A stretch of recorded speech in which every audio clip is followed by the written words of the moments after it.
Jake was the kind of guy who could lose himself in a world of distractions. Video games? Check. Scrolling endlessly through social media? Double check. He knew it was a problem, but breaking free felt impossible. After all, it wasn't like he hated his life. He just couldn't shake the urge to dive into the quick dopamine hits of his favorite pastimes. One day, after yet another 5-hour gaming marathon, Jake had an epiphany. He didn't just want to manage his time better. He wanted control over it. That night, he decided enough was enough. He sat down with a notebook and made a list of all the things in his life that seemed to steal his time. Then, with bold determination, he committed to cutting them out for a month. The first week was brutal.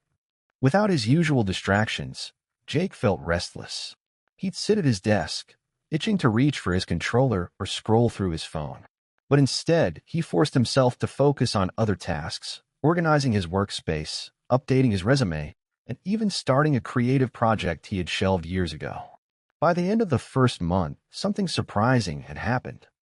Without the constant pull of distractions, Jake realized he was getting more done than he had in years. Projects that once seemed daunting now felt manageable. The sense of accomplishment gave him a high he hadn't expected. Finding the root cause. But Jake quickly realized cutting out distractions was only half the battle. He needed to understand why he was drawn to them in the first place. "It's like I'm trying to fill a void," he admitted to his friend Sarah one evening over coffee. Sarah, a psychology major, wasn't surprised. "Every habit serves a purpose," she said.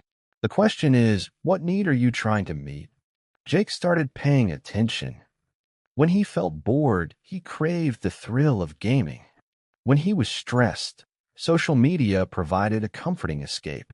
The more he analyzed his behavior, the more he realized he needed to replace his habits with healthier alternatives. He made a list. For boredom, he decided to try puzzles, cooking, or learning to play the guitar. For stress, he chose yoga and hiking. He even signed up for a rock climbing class, something he'd been curious about for years.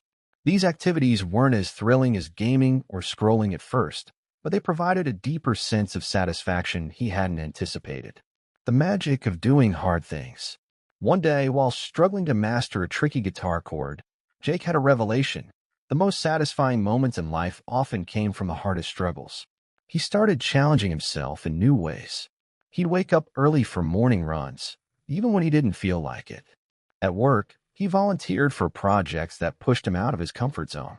After every victory, big or small, Jake felt a rush of pride. "It's like weightlifting for your mind," he explained to Sarah. "The more you challenge yourself, the stronger you get." Why abstinence works. As Jake reflected on his progress, he began to understand why cutting out distractions had been so effective. For one, his brain was rewiring itself.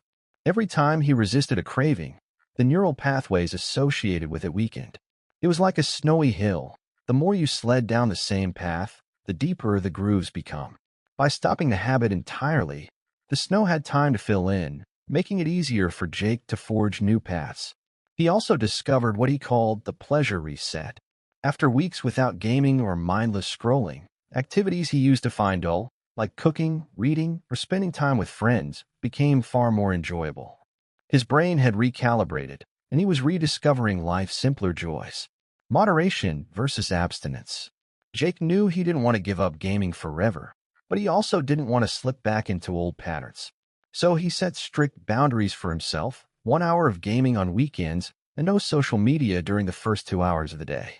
These rules helped him keep his habits in check while still allowing room for the things he enjoyed.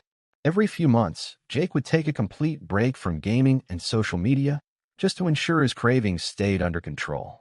"It's like hitting a reset button," he told Sarah. "It reminds me I can live without these things and thrive without them." The bigger picture. As Jake shared his story with friends and colleagues, he began to notice a pattern. Many people struggled with similar habits, but the underlying reasons varied. For some, it was boredom. For others, unresolved stress or emotional pain. "It's not just about quitting something," Jake would say. "It's about understanding why you're drawn to it in the first place and finding better ways to meet those needs." The new addiction. Over time, Jake found a new obsession: helping others. He started sharing tips and insights about breaking bad habits and building better ones. He even started a small blog where he wrote about his journey and offered practical advice. To his surprise, it gained a loyal following. Life isn't about avoiding fun, Jake wrote in one of his most popular posts. It's about choosing the kind of fun that makes you proud of who you are. So start small. Replace one bad habit at a time. You'd be amazed at the person you uncover underneath. As Jake hit publish on his latest blog post, he smiled to himself. The guy who once spent hours lost in distractions had found a new kind of thrill, helping others take control of their lives. For the first time in years, he felt unstoppable.